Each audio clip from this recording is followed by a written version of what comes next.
Today will decide to know, मतलब हम आज कौन सा लेक्चर करेंगे? Lecture number 9। लेक्चर नंबर 9 में रासायनिक गुण करेंगे। किसके? हैलो एल्केन के। हैलो एल्केन रासायनिक गुण में हमने बताया था कि 4 अपक्रियाएं होंगी। पहले का नाम था विलोपन, दूसरे का धातु के साथ अपक्रिया, तीसरे का नाम था नाभिक स्नेही अपक्रिया और चौथे का नाम था अपचयन अपक्रिया। जिसमें हम पहले रिएक्शन कर रहे हैं विलोपन अपक्रिया। विलोपन अपक्रिया मतलब होता है इलिमिनेशन रिएक्शन। इलिमिनेशन रिएक्शन में क्या कहा गया है कि एल्किल हैलाइड की एथेनॉलिक के OH के साथ गर्म करने पर HX अणु द्वारा विलोपन द्वारा एल्कीन बनती है और HX के विलोपन के कारण ही अपक्रिया को विहाइड्रोजनीकरण अपक्रिया कहते हैं। मतलब विलोपन अपक्रिया का मतलब क्या होता है कि हमें क्या दिया गया है? रिएक्टेंट दिया गया है। रिएक्टेंट हमें क्या मिला है? एल्किल हैलाइड मिला है, इसके साथ एथेनॉलिक OH, ये दोनों हमें एज ए रिएक्टेंट मिले हैं, अभिकारक के रूप में मिले हैं। इसी का उपयोग करके हमें रिएक्शन बनानी है और साथ में क्या करना है? दोनों को गर्म करना है। गर्म करने पर HX अणु द्वारा विलोपन द्वारा एल्कीन बनता है। तो चलिए रिएक्शन देखते। रिएक्शन क्या है? सबसे पहले है RCH2 X प्लस KOH, यही आपको मिला है। इसको कहते हैं एल्किल हैलाइड और ये है KOH। और इसकी रिएक्शन किससे करानी है? C2H5OH की प्रेजेंस में और इसे गर्म करना है। और देगा क्या? यहाँ से देखिए, सबसे पहले यहाँ से बॉन्ड टूटेगा।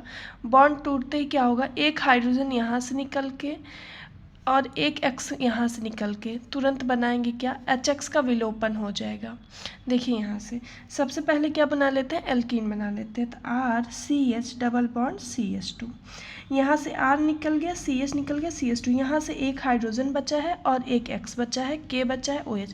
एक हाइड्रोजन और OH मिलाकर बनाता है H2O, ठीक है। और यहाँ से एक K और एक X मिलकर क्या बनाता है? KX। अब इसका नाम क्या है? Potassium hydroxide, potassium hydroxide. इसका नाम है, आप जानते ही हैं, एल्किल हैलाइड।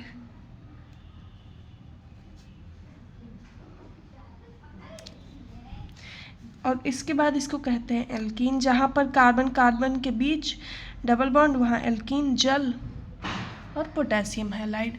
एज एग्जाम्पल इस रिएक्शन का एग्जाम्पल देखिए कि इस रिएक्शन को बनाया कैसे जा सकता है अनदर तौर पे। तो हम यहाँ पर जैसे जो हैलोजन है, इसकी जगह पर हम हैलोजन परिवार के तत्व जैसे क्लोरीन, फ्लोरीन, ब्रोमीन, आयोडीन और एस्टरीन ले सकते हैं। इसके और यहाँ पे जो R की चेन लगी है, इसके जगह हम अनदर चेन का उपयोग कर सकते हैं। अब इसके बाद देखिएगा कि यहाँ पे क्या करते हैं, तुरंत लेते हैं हम चेन के तौर पे क्या ले रहे हैं? CH3 CH2 Br, मतलब क्या ले रहे हैं यहाँ पे? इस चेन की जगह पर CH3 ले रहे हैं और हाइड्रोजन की जगह पर Br प्लस KOH।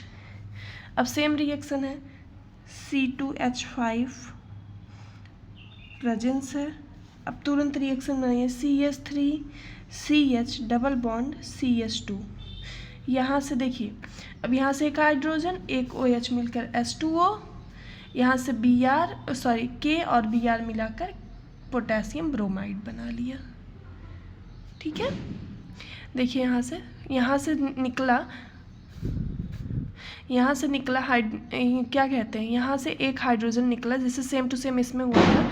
एक हाइड्रोजन निकला और यहाँ से एक ब्रोमीन, बॉन्ड टूटा, तुरंत जाके यहाँ पर एल्कीन का फॉर्मेशन हुआ। एक हाइड्रोजन यहाँ से बचा था और OH बचा है, ये OH यहाँ पर H2O का फॉर्मेशन किया। एक Br और एक पोटेशियम मिलके KBr का फॉर्मेशन किया। यही है आपका विहाइड्रोजनीकरण रिएक्शन और इसी रिएक्शन को क्या कहते हैं? विलोपन अपक्रिया कहते हैं। आई थिंक ये आपको क्लियर हुआ होगा। इसके आगे के रिएक्शन चलते हैं। देखिए इसके आगे के रिएक्शन में हमें पढ़ना है। अब देखिए 4 रिएक्शन हमने बताया था। पहला था विलोपन अपक्रिया, दूसरा था धातु के साथ अपक्रिया, तीसरा था नाभिक स्नेही अपक्रिया और चौथा क्या था?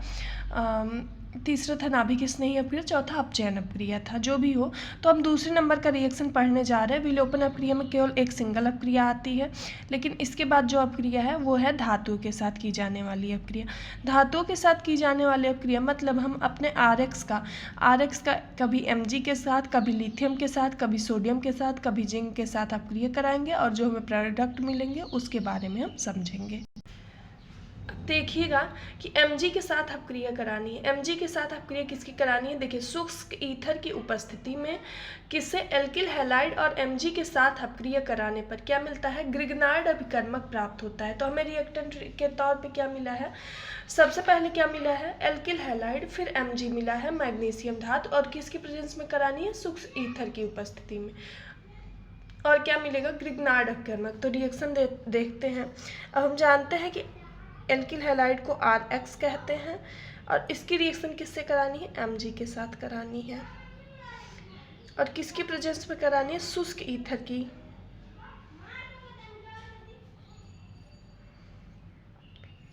इसके बाद क्या होगा? देखिए, Mg जो है इसकी वैलेंसी 2 होती है, क्योंकि इसके लास्ट सेल में 2 इलेक्ट्रॉन होते हैं। इन दोनों का बॉन्ड टूटता है, R अपना बॉन्ड ले लेता है, X अपना ये प्लस बनाता है, ये माइनस। Mg क्या होता है? 2 बैलेंसी रखता है, दोनों के बीच में आके ऐसे कनेक्ट हो जाता है। इससे बॉन्ड बना लेता है, इससे बॉन्ड बना लेता है। तो क्या बनता है? RMgX, जिसको क्या कहते हैं? ग्रिग्नार्ड अभिकर्मक। बहुत इंपॉर्टेंट है कि ग्रिग्नार्ड अभिकर्मक का फॉर्मेशन करिए, ग्रिग्नार्ड अभिकर्मक की अपक्रिया दिखाइए, तभी आप ये रिएक्शन दिखा सकते हैं। ग्रिग्नार्ड अभिकर्मक ऐसे बनता है। तो इसका नाम है एल्किल मैग्नीशियम हैलाइड, जिसका नाम है ग्रिग्नार्ड अभिकर्मक। ठीक है। इसके बाद तीसरा रिएक्शन है Li के साथ। Li के साथ दूसरे नंबर का रिएक्शन है। Li के साथ अपक्रिया करके क्या देता है? हमने स्टेटमेंट पहले से लिखी हुई, जिससे ज़्यादा प्रॉब्लम न हो। तो देता है Li एल्किल हैलाइडों के साथ अपक्रिया करके एल्किल लिथियम देता है, जो प्रबल क्षार होता है। Li एल्किल हैलाइडों के साथ अपक्रिया करके एल्किल लिथियम देता है। मतलब ये है कि आपके रिएक्टेंट में क्या मिलेगा? आपको लिथियम मिलेगा और एल्किल हैलाइड मिलेगा, और रिएक्शन होगी और क्या देगा? एल्किल लिथियम देगा, जो क्या है? एक प्रबल क्षार है। तो रिएक्शन देखते हैं। रिएक्शन क्या है? देखिएगा, रिएक्शन है RX। अब आप जानी होंगे R मतलब RX मतलब एल्किल हैलाइड, प्लस 2Li। इसमें हम 2 मोल्स लेंगे लिथियम के और रिएक्शन कराएंगे। यहाँ से ये जो X है, एक Li जो है, इन दोनों का बॉन्ड टूटता है, एक लिथियम यहाँ पे आके कनेक्ट होगा, और X जो है लिथियम के साथ। तो हो जाएगा, देखिएगा, यहाँ से RLi प्लस LiX। अगर एग्जाम्पल देखें इसका तो होगा C2H5 Br plus 2Li gives reaction C2H5 LiBr। Okay. अब हम तीसरे नंबर की रिएक्शन देखें, Zn के साथ अपक्रिया। इतनी रिएक्शन देख ली। कितनी रिएक्शन देखी? Mg के साथ रिएक्शन देखी, जिसमें क्या बनाया उसने? ग्रिग्नार्ड अभिकर्मक। दूसरा देखी हमने किसके साथ? Li के साथ, लिथियम के साथ अपक्रिया देखी। अब तीसरी अपक्रिया किसके साथ देखनी हमें? Zn के साथ। हमने बताया था कि इसमें हम अलग अलग धातु के साथ अलग अलग रिएक्शन करवाएंगे। तो Zn के साथ अपक्रिया में क्या है? एल्किल आयोडाइड ईथर की उपस्थिति में Zn धातु के साथ गर्म करने पर क्या देते हैं? एल्केन देते हैं। मतलब हमें as a reactant, as a अभिकारक क्या क्या लेना है? एल्किल आयोडाइड लेना है। और किसकी रिएक्शन करानी है? Zn धातु की रिएक्शन करानी। किसकी उपस्थिति में करानी? ईथर की उपस्थिति में करानी। और गर्म करने पर क्या देंगे? एल्केन देंगे। ये स्पेशल टाइप की रिएक्शन है, इसको क्या कहते हैं? फ्रैंकलैंड अपक्रिया कहते हैं। ये नेमिंग रिएक्शन है और ये पूछी जा सकती है। तो रिएक्शन कैसे बनेगा? देखिएगा, reaction 2Ri plus Zn gives reaction. अब हमने बताया कि Zn के साथ और शुष्क ईथर की उपस्थिति में, ईथर और गर्म करने पर। ठीक है। तो गर्म करने पर शुष्क ईथर की उपस्थिति में क्या देगा? हमको देगा RR, जिसको कहते हैं RR मतलब सिंगल बॉन्ड और एल्केन, और यहाँ पे ZN जो है आपके I2 के साथ जुड़ जाएगा, 2RI। यहाँ से आयोडीन के 2 मॉलिक्यूल्स हैं और यहाँ पर ZN का 1 मॉलिक्यूल है। ठीक है, अब इसके बाद अगर इसका एज अ एग्जाम्पल देखना चाहें तो क्या होगा, C2H5I plus ZN Gibbs reaction same. अब यहाँ पे देखिए C2H5 2 मोल्स में है, तो क्या करेंगे, C2H5 single bond C2H5, okay, फिर ZnI2, यही होगा आपका आंसर। ठीक, इसको कहते हैं, इसको ऐसे भी लिख सकते हैं OR C2H5 को C4H10, जिसका नाम है ब्यूटेन, ओके। तो क्या देता है आपके ZN में, ऐसे रिएक्शन देता है। इसके बाद Na के साथ अपक्रिया है, इसमें 4 रिएक्शन हमको पढ़नी है। सबसे पहले रिएक्शन थी हमारी Mg के साथ, दूसरी थी लिथियम के साथ, तीसरी जिंक के साथ, चौथी है सोडियम के साथ, जिसमें 3 अपक्रिया बहुत इंपॉर्टेंट है। वैसे कहने का तो चारों इंपॉर्टेंट है, बट 3 मोस्ट इंपॉर्टेंट है, जिसको कहते हैं हम एक ग्रिग्नार्ड अपकर्मक वाली अपक्रिया जिसका नाम है Mg के साथ रिएक्शन, दूसरी है ZN के साथ रिएक्शन जिसको कहते हैं फ्रैंकलैंड अपक्रिया, और तीसरी रिएक्शन पढ़ रहे हैं हम सोडियम के साथ अपक्रिया, जिसको क्या कहते हैं, जिसको कहते हैं हम वुड्स अपक्रिया। वुड्स अपक्रिया भी बहुत इंपॉर्टेंट है, एक नेमिंग रिएक्शन है, तो इसको देखते हैं क्या है रिएक्शन में। शुष्क ईथर की उपस्थिति में सोडियम धातु के साथ क्रिया करने पर एल्किल हैलाइड एल्केन देते हैं। सबसे पहले क्या लेना है हमको, शुष्क ईथर लेना है, उसकी प्रेजेंस करानी एज अ कैटलिस्ट, और सोडियम धातु की अपक्रिया किससे करानी, एल्किल हैलाइड से करानी है, और क्या देंगे हमें, एल्केन देंगे। यह अपक्रिया वुड्स अपक्रिया कहलाती है। इसके द्वारा मुख्यतः सम्मित एल्केन बनाए जाते हैं। सम्मित एल्केन मतलब एक समान एल्केन बनाए जाते हैं। तो चलिए रिएक्शन देखते हैं, रिएक्शन क्या है। रिएक्शन में है आपके कि सबसे पहले हमें क्या लेना है, एल्किल हैलाइड आपके रिएक्शन में क्लियर ही किया गया है। उसके बाद क्या लेंगे, 2Na।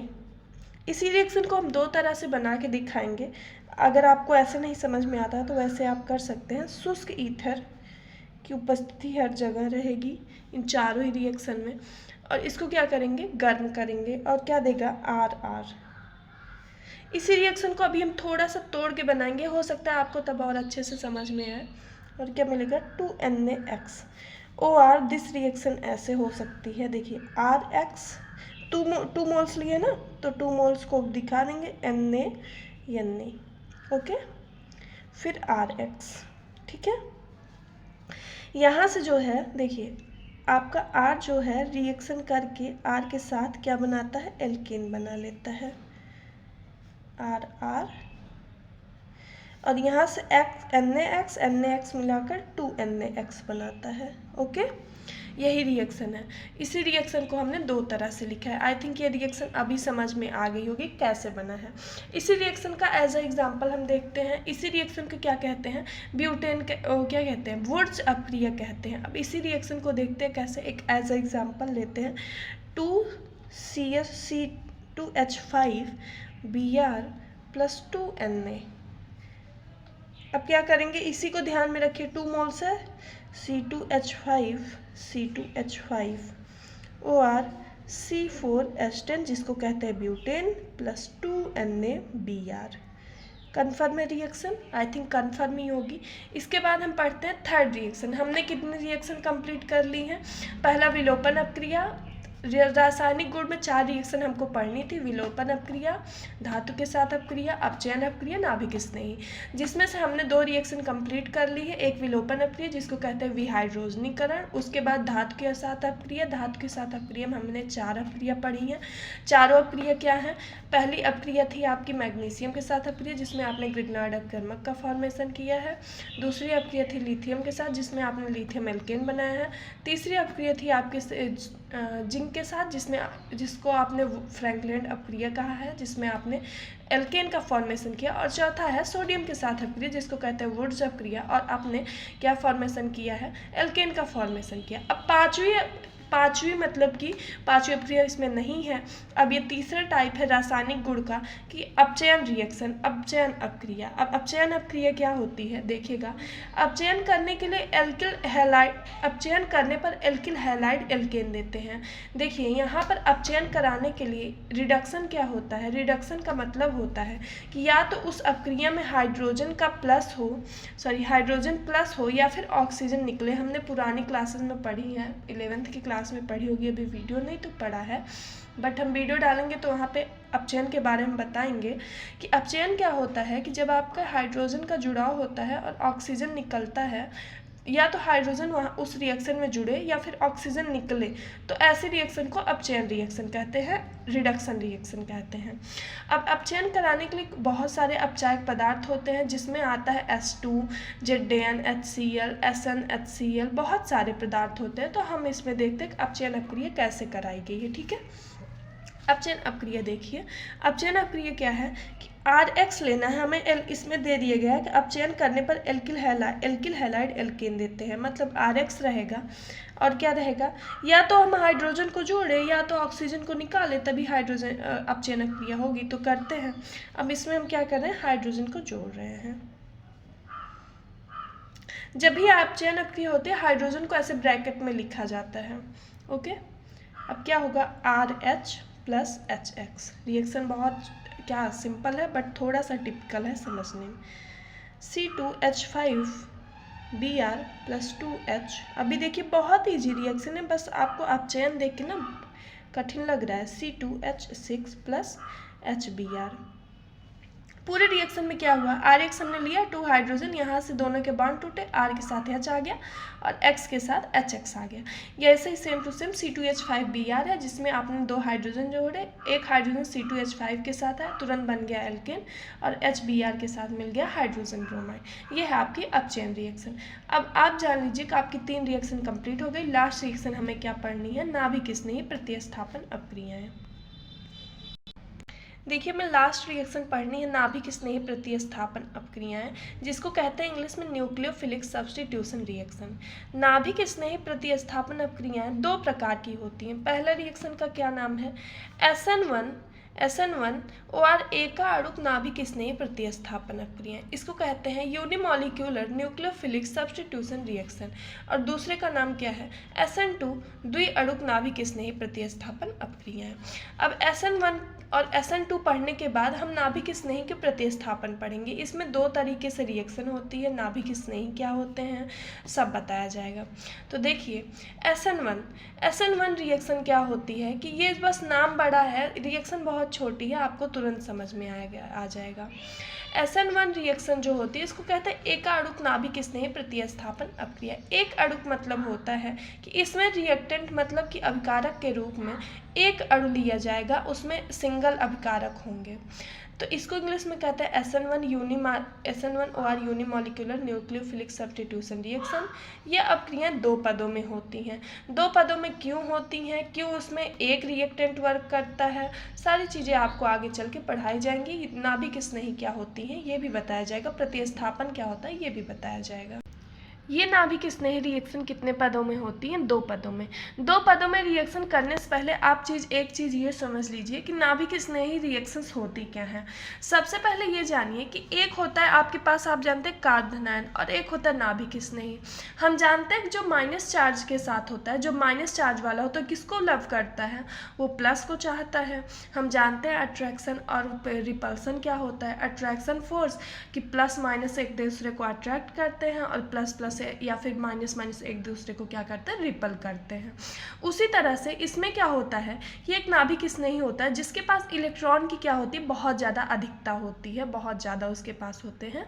और एक होता है नाभिक स्नेही। नाभिक स्नेही क्या होता है, दूसरे वाले को अट्रैक्ट करना चाहते हैं, जो क्या होते हैं जिनमें क्या इलेक्ट्रॉन की कमी होती है। तो ये रिएक्शन 2 पदों में होती है। 2 पदों में क्यों होती है, सबसे पहले क्या होता है कि आपका जो हेलो एल्केन होता है उससे हेलोजन वाला पार्ट निकलता है और कार्बन को प्लस कार्बोनाइन बनाता है, और दूसरे के बाद दूसरे वाले पार्ट में आपके उस धनायन के साथ क्या जुड़ता है, न्यूक्लियोफाइल जुड़ता है। तो रिएक्शन देखते हैं। रिएक्शन है कि आपका रिएक्शन है RX। हम जानते हैं कि इसमें सारे रिएक्शन में किसकी बात हो रही है, हेलो एल्केन की बात हो रही है, तो हम हेलो एल्केन ही तो लेंगे क्योंकि हमने फिजिकल प्रॉपर्टीज़ और केमिकल प्रॉपर्टीज़ में अंतर भी पढ़ा है।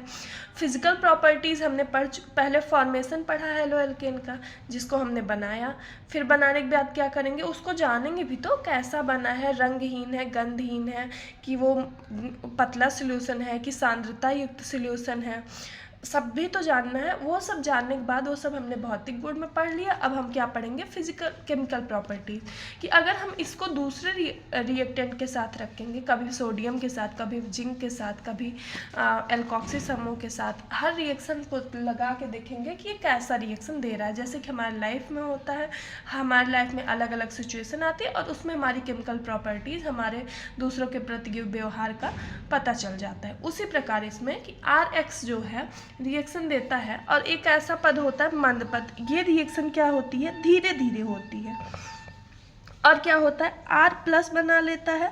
हम जानते हैं जिसकी इलेक्ट्रोनेगेटिविटी ज़्यादा होती है वो बॉन्डिंग इलेक्ट्रॉन लेके अपने साथ चला जाता है, और ये क्या बना लेता है, X-।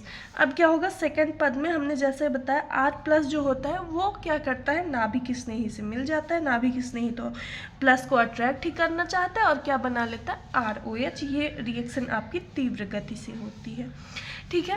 इन प्रकार की अभिक्रिया में वेग निर्धारण का काम एक अणु भाग लेता है। इस अपक्रिया को क्यों कहते हैं एक अणु अपक्रिया, अब आपको बताएंगे। एक अणु अपक्रिया इस वजह से कहते हैं क्योंकि इसके वेग निर्धारण में इसका जो स्पीड होता है रिएक्शन का, कितने स्पीड में रिएक्शन हो रही है, उसका निर्धारण कौन करता है, सिंगल रिएक्टेंट करता है। इस वजह से कहते हैं इसको एक अणु भार की अपक्रिया। अपक्रियाओं में वेग केवल एक क्रियाधार अणु की सांद्रता पर निर्भर करता है, अतः ये प्रथम कोटि की अपक्रिया कहती है। फर्स्ट ऑर्डर की रिएक्शन इसको कहते हैं, बिकॉज इसके जो रिएक्टेंट हैं, जो इसका क्या कहते हैं, वेग है समीकरण का, क्या कहते हैं, स्पीड ऑफ रिएक्शन, ये किस पे डिपेंड करता है, सिंगल अभिकारक पे डिपेंड करता है। इसमें सिंगल अभिकारक पाया जाए, जैसे आपने देखा है RX एक ही है तो सिंगल अभिकारक हुआ ना, और इसने क्या किया, R+ बनाया, X-, और यहाँ पे 2 अभिकारक हुए, तो फर्स्ट में RX ही था, ये तो सेकेंड पद में दिखाया गया। अगर हम एक्सट्रीमली रिएक्शन लिखेंगे तो ROH ही बनेगा, ठीक है। तो यहाँ पे क्या होगा कि अपक्रिया की दर इज डायरेक्टली प्रोपोर्शनल टू अभिकारक। इसको किस फॉर्म में लिखा गया है, अपक्रिया की वेग के फॉर्म में। अब अपक्रिया की दर is directly proportional to RX। Example के तौर पे हम तृतीयक ब्यूटिल ब्रोमाइड का लेते हैं, जो नाभिक स्नेही है, OH के साथ आक्रमण करता है। तृतीयक ब्यूटिल ब्रोमाइड, हम जानते हैं तृतीयक ब्यूटिल ब्रोमाइड होता क्या है, और उसकी रिएक्शन हम OH के साथ कराएंगे। तो सबसे पहले क्या कराना है, हमको क्या कराना है, OH को क्या करें, सबसे पहले यहाँ से बॉन्ड टूटेगा और डायरेक्ट Br निकल जाएगा, और ये OH जाके यहाँ पे जुड़ जाएगा।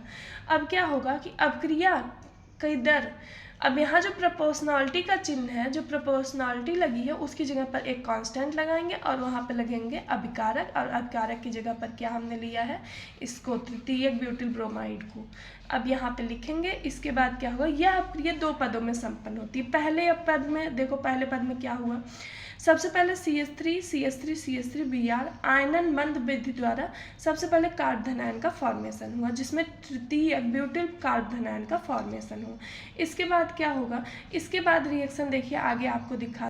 इसके बाद क्या होगा कि CH3 OH के साथ तीव्र गति से क्या करेगा, OH आके यहाँ पर कार्बोधनायन पहले से बना है। हम जानते हैं कि जो हमारा न्यूक्लियोफाइल वो किससे अट्रैक्ट होता है, +4 से अट्रैक्ट होता है, तुरंत ही आके यहाँ पे जुड़ जाएगा। और कार्बोधनायन का अस्तित्व, इसके जुड़ने के बाद क्या बनाता है, 2 पदों में रिएक्शन बनाते हैं। हमने जाना था कि 2 पदों में रिएक्शन कैसे बनती है, पहले में आपके कार्बोधनायन का निर्माण होगा और दूसरे में क्या करेगा, नाभिक स्नेही अटैक करेगा। अब इसके बाद पूछा जाता है कि ये बताइए हमें कि कार्बोधनायन का अस्थायित्व क्या है।